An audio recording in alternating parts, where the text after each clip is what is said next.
Charon, look! Another communicator.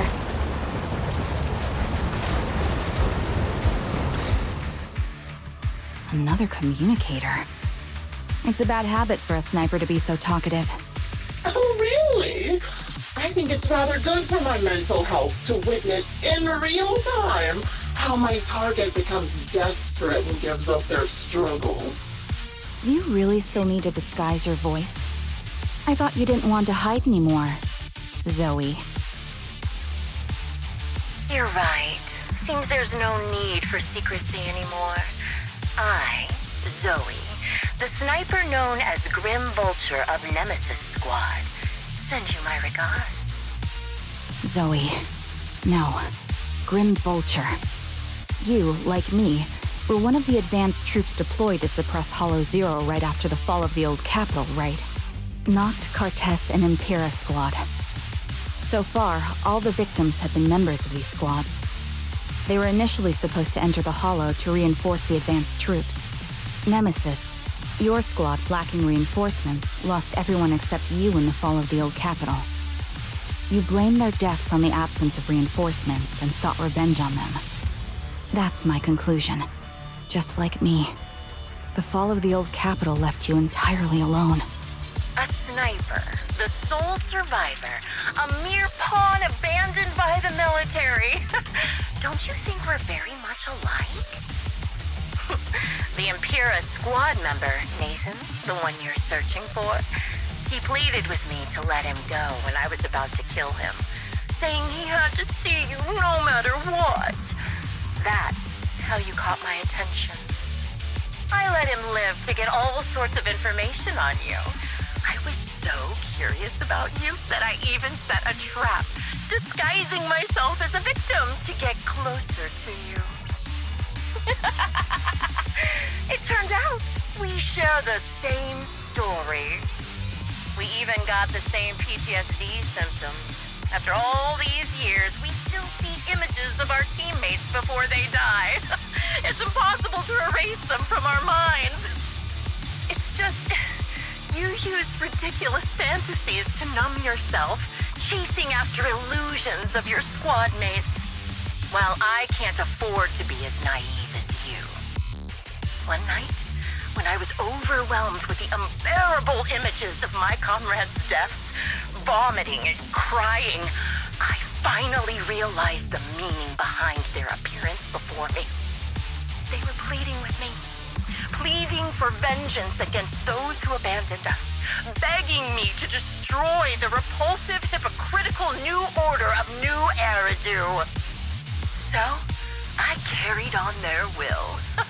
I began kidnapping targets and sniping them in the Hollow, watching as they became corrupted and died in despair.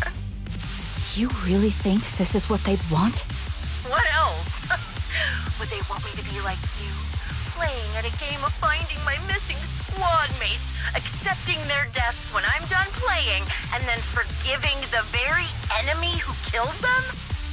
What a noble and virtuous gesture!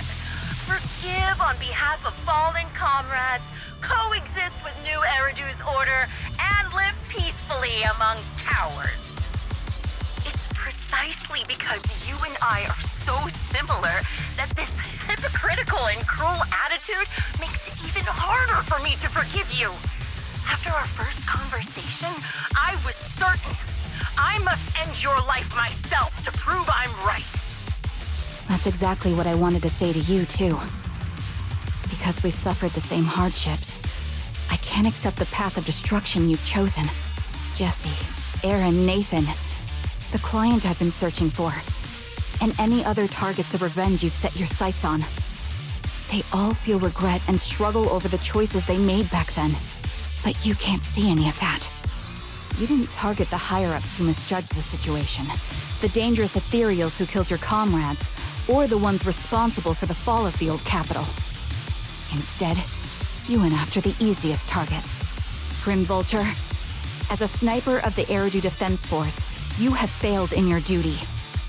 To preserve the will and hope left by my comrades, I'm going to put an end to your actions right here. That suits me just fine. A sniper sniper should let the gun do the talking. Make it to the deepest part of the hollow alive, and I'll meet you with nothing but raw malice.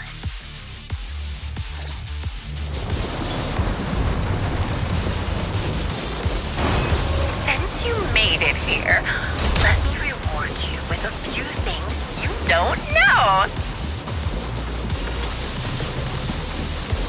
Noct, Cartus, Impera, and many other squads. Did you know the reinforcements that were meant to back us up ended up deciding to retreat? Wind speed and direction confirmed. Let's keep moving. Relying on a show of hands to vote. Isn't that ridiculous? Our lives were discarded in such an absurd way. Like a kindergarten election for class monitor. I see it. So, when I killed them, I employed the same method.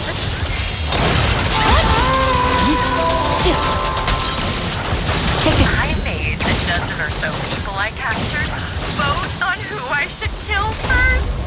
Jesse and Aaron, do you have them too? Or are they already?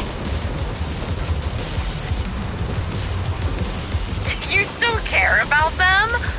Or should I say...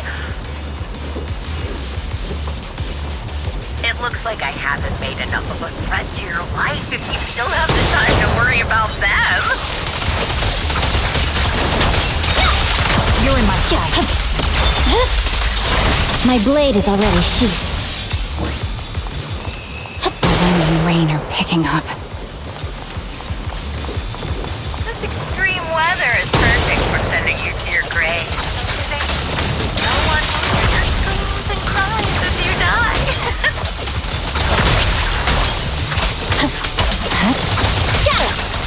By the time rain stops, the only thing left will be your cold corpse.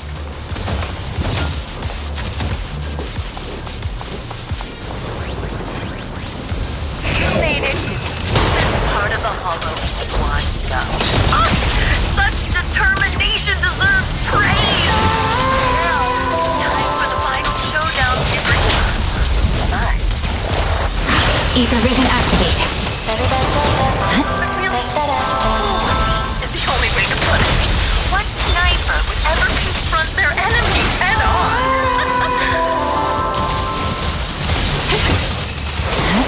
I've prepared a little gift for you. I made this dangerous material by abducting and corrupting a high-ranking officer.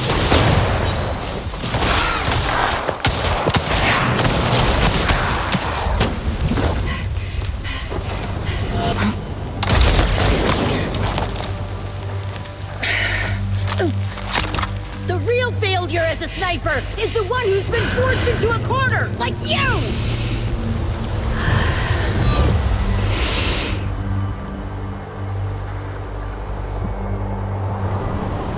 The wind.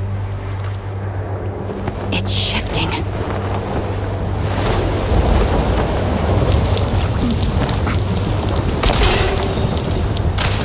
I won't fall for your distractions so easily. What? I will surpass you with my own melody of victory.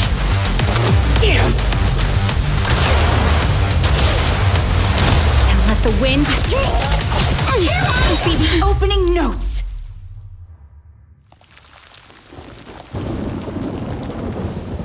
Charon? No! Wake up! Charon! What's this?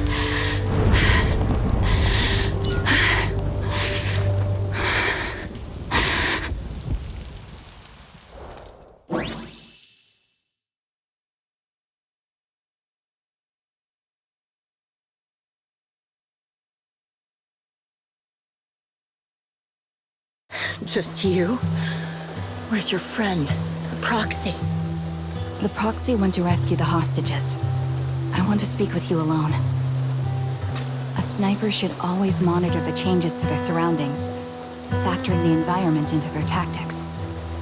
Being blinded by the intent to kill and failing to take this into account was your downfall. Didn't expect to be lectured by a youngster. What a disgrace. When my view was blocked, I realized you'd used the visual blind spot to reposition. So I adjusted my aim accordingly. But I still couldn't hit you. Your prediction and accuracy were spot on.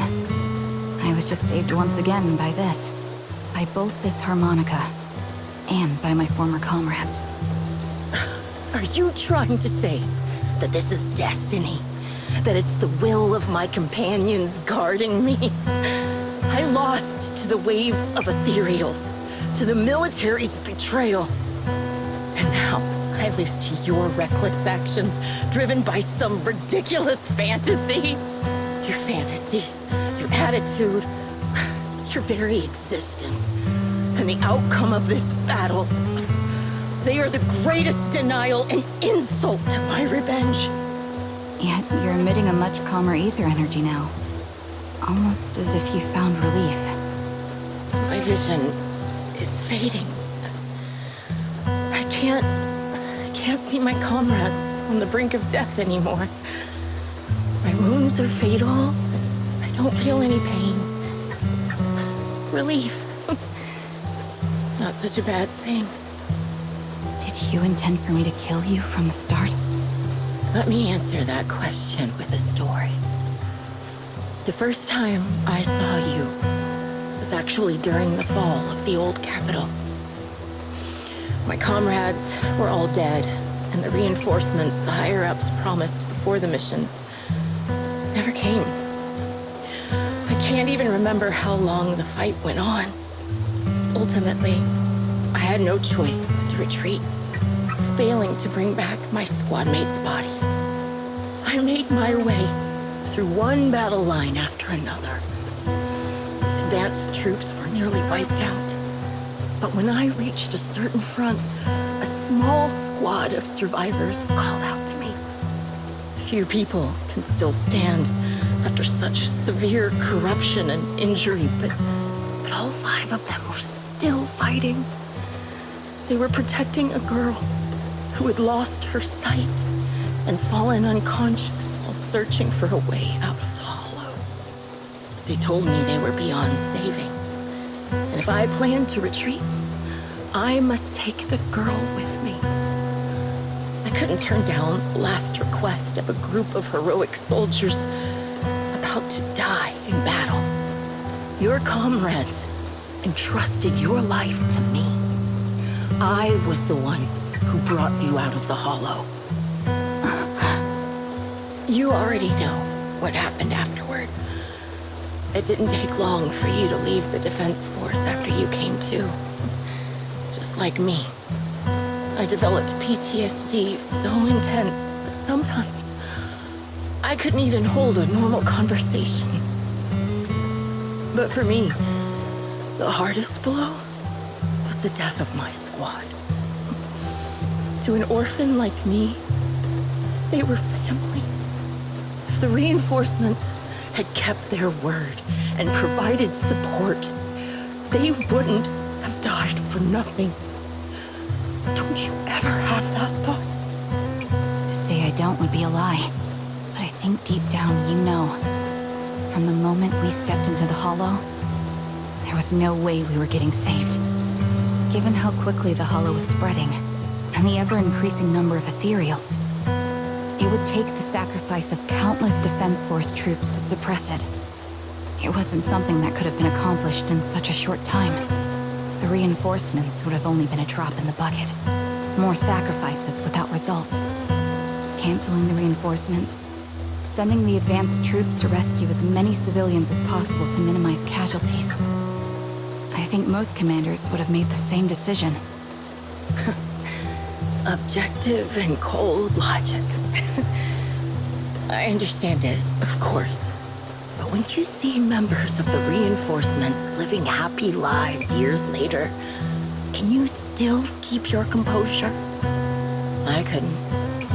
Even if the chance was minuscule, I wanted my squad mates to survive.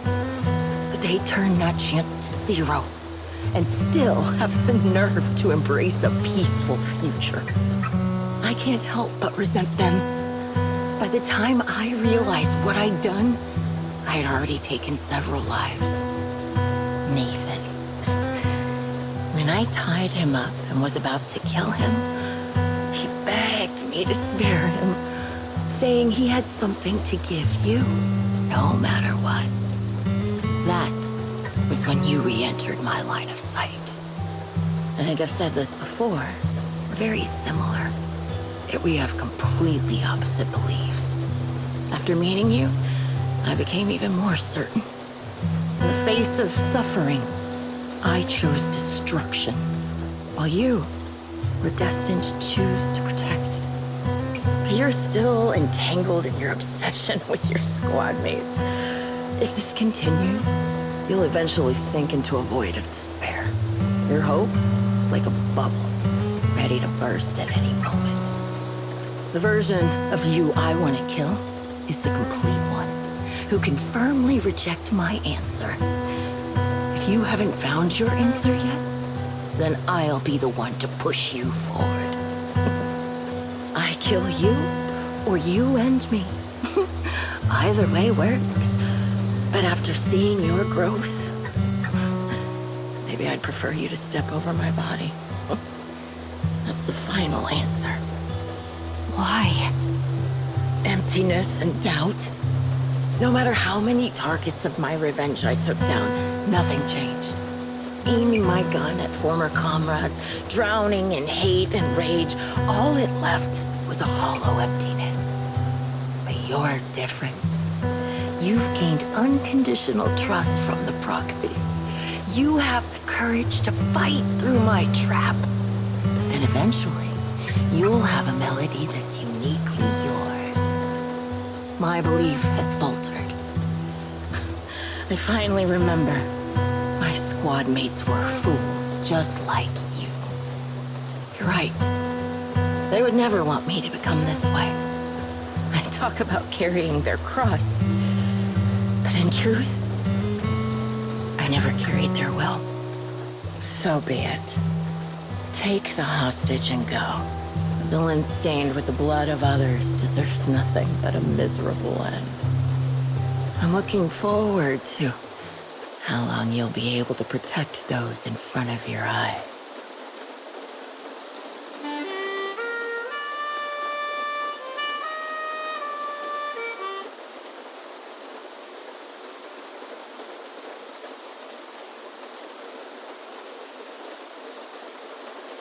It can still be played after taking a bullet. Impressive. This is my final melody to you. No matter how miserable you've become, I'll still remember you. Remember we once shared the same path in life. But in the end, our paths diverged. Your hatred has long twisted into sin. But if not for you, I wouldn't have learned how to hate, or found the true targets of my hatred. I used to know nothing. My teammates served as my teachers and taught me so much. And I think you must be my final teacher.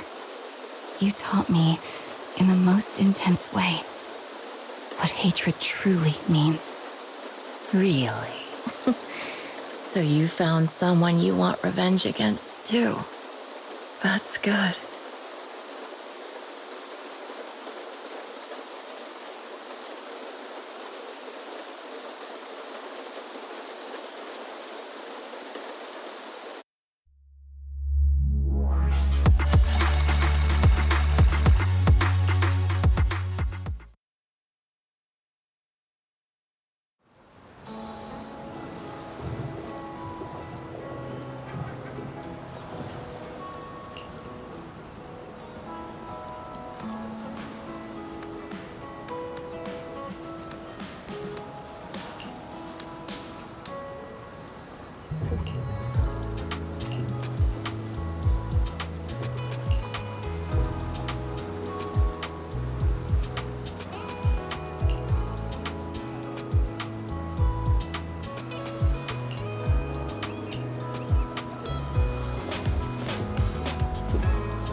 you're the sniper from Liar Squad.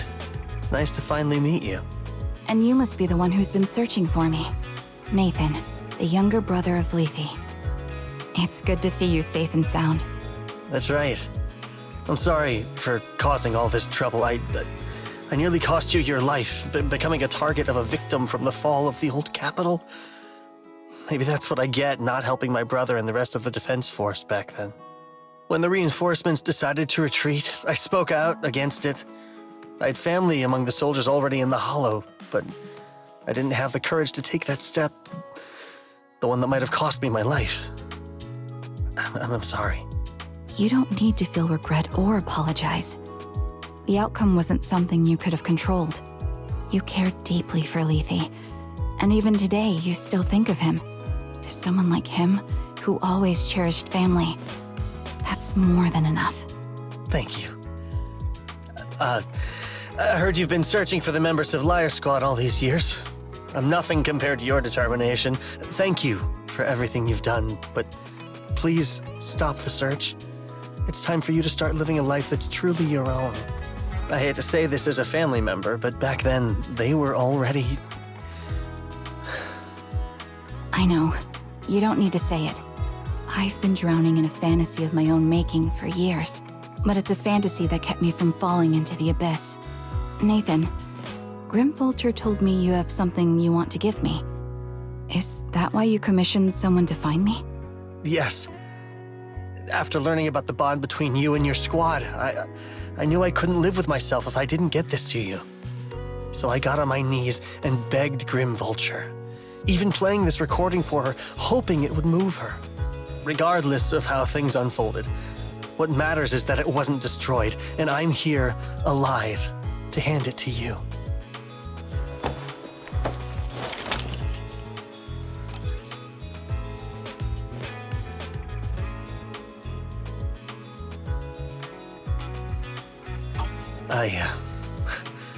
I found this while going through my brother's belongings. It's been tucked away for years. There's a recording on it, and I think it's a gift Liar Squad made for you, but never had the chance to give you. Thank you so much. Do you mind if I listen to it now with the proxies? Wait, with us? I thought we were just here to collect the commission fee today. Go ahead. As for the commission fee, I'll pay it to you both shortly, so don't worry about that.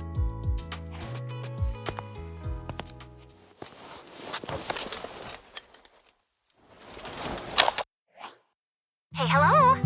All right, it's a recording. This is a message from Liar Squad for our little sniper. Everyone ready? I'll count down. 3, 2, 1. Congratulations on your 1,000th day with Liar Squad! Hey, you guys are totally out of sync. Captain, can we redo this? The anniversary gift has to be perfect. That's our assault specialist, Acheron. She has a strong sense of aesthetics, prioritizing beauty in both combat and her daily life. She taught me a lot about makeup and fashion. Oh, she won't care if we're a little off. Forget the re-record. Let's just get it done and order the cake. We don't want him to sell out. That's our medic, Kakaitis. He's usually lazy and a bit of a smooth talker, but he's actually very capable and kind. He taught me a lot about unconventional negotiation tactics and ways of handling things. You two, stop arguing during the recording. I've already ordered the cake. If you keep rambling, we really will have to re-record this. Cut the chatter already. And that's Styx, a reliable artillery specialist. He's the oldest in the squad. He loves sharing photos of his daughter and reminiscing about how he wooed his wife. The way he won her over inspired me a lot. All right, let's all calm down. Wouldn't want to get on the captain's bad side. Captain, would you like to go first? We can edit or re-record whatever we need to. That's our scout and engineer, Lethe.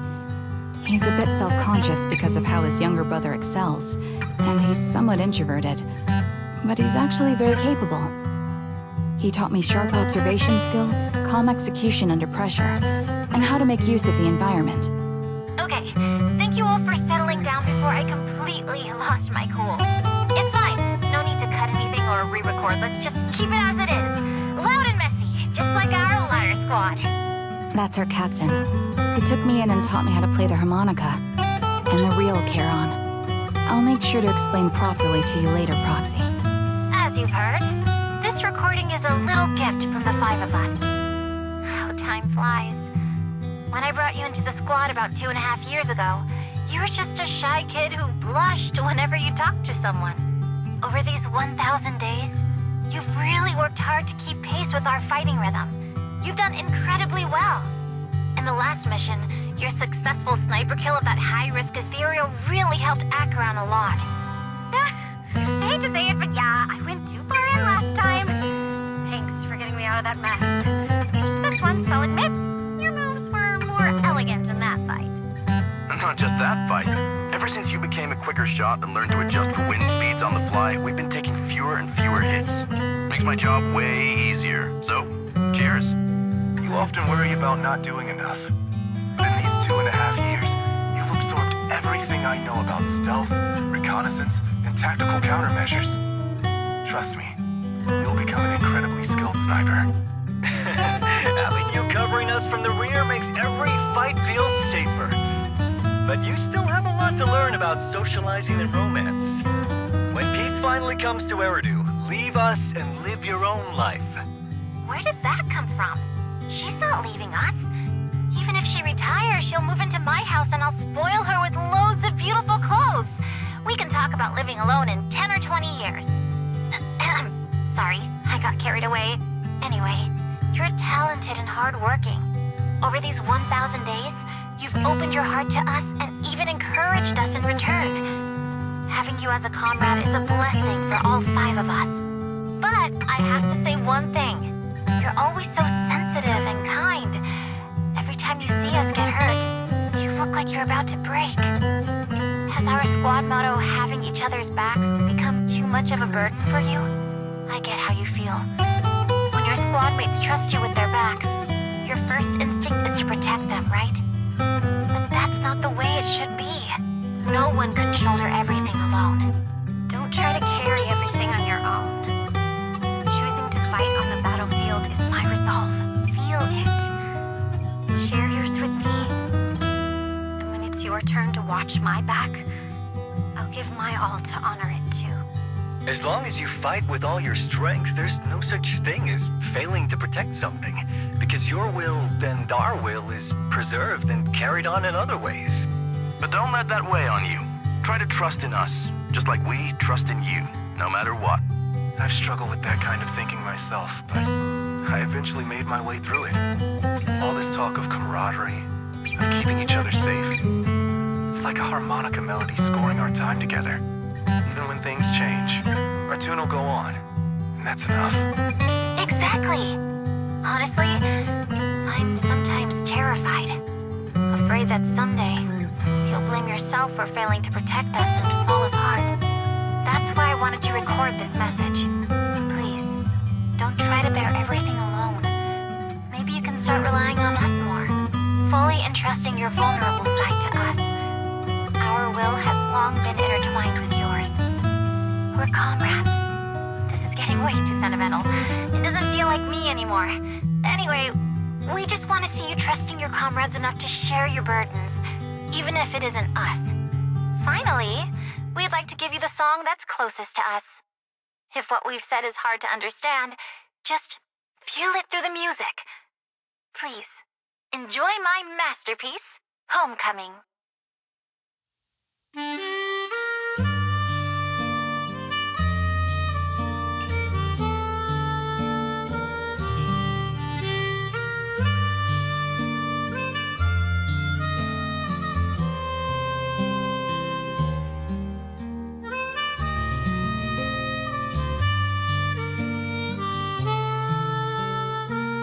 Proxy, do you remember? I was once terrified of seeing the look on their faces.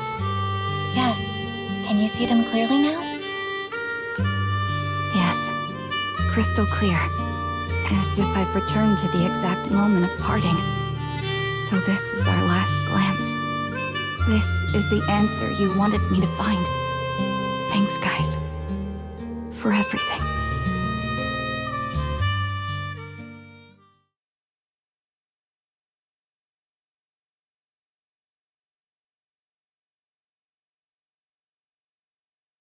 Proxies? No. Lies. Belle. I've troubled you two a lot these days with my personal affairs. Words can't describe what you've done for me. It's no trouble at all.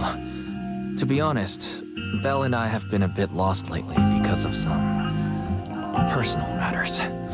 But meeting you has felt somehow comforting. Don't you think, Belle? Exactly. We got something out of the experiences we shared. At the very least, it's brought us clarity. I guess our wills have always been aligned, haven't they? Yeah. When I was trapped in self-doubt, unable to get out, I'm glad you were there with me. You're right.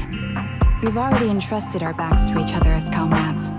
And because of that, because we are comrades, please, hear me out. Maybe you've already noticed. I'm sorry, but I've been keeping something from you. Charon isn't actually my codename. As I mentioned before, Charon was my captain's codename.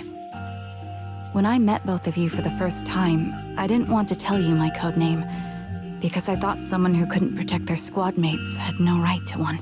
So I lied. Captain Charon was an orphan like me, with no family to mourn her. I've been using her codename because I may be the last person in the world who still remembers her. But I understand now. If I want to keep moving forward, I can't keep hiding behind a lie. My true codename is... You don't have to tell me right now. At the harbor, Nathan spoke to you privately. Was he offering you a chance to return to the Defense Force? Yes. He said he still has a friend in the Defense Force who's currently forming a new squad. And if my goals align with theirs, I could consider joining them. So, what's your decision? Where will you go next? After everything that's happened, I think I do share the same goal as that friend of his and the new squad they're building. So I'll head back to the new Eridu Defense Force and keep chasing my new goal with a new team. Your new goal? Are you going to look further into the fall of the old capital? Yes. My encounter with Grim Vulture has made me realize this should be the true form of my vengeance. I'll uncover the real culprits behind the old capital's fall and make them pay for their crimes. If the ferryman who leads me to the truth demands a price, I'm willing to wager my life. I have a gut feeling the masterminds will reveal themselves again soon. To protect the city my comrades cherished and sacrificed their lives for, I won't allow such a tragedy to happen again. By letting the will to protect guide my hatred, I now have a clear aim toward the truth. That's what I thought. If that's the case, then for now, we probably shouldn't learn your true codename, or lean on each other too much. Are you saying we're on opposite sides? No, we might walk different paths. Those paths will lead us to the same destination. It's just that, for now, we can't say any more than that.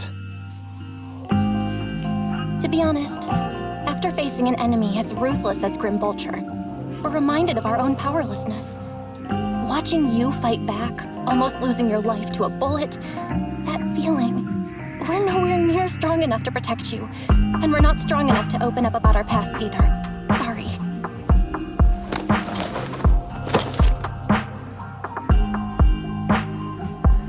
If this is your slightly selfish principle, I'll respect it.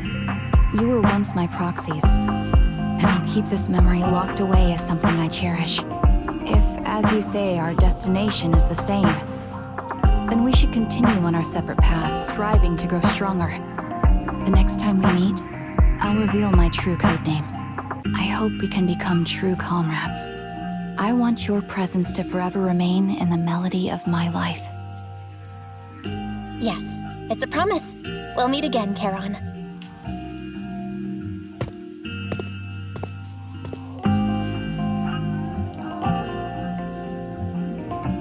Hello.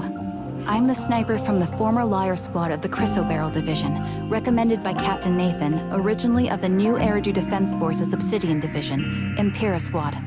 Ah, I heard about you from my superior. You're the one who dealt with the serial murders targeting the Defense Force, right? Well, the new Eridu Defense Force is ready to welcome you back. Let me confirm a few details before taking you to base. Which squad are you applying to join? And did you have a code name during your previous service? I'm applying to join the Obsidian Division's Obel Squad. As for my code name, Trigger. I was Trigger of Liar Squad.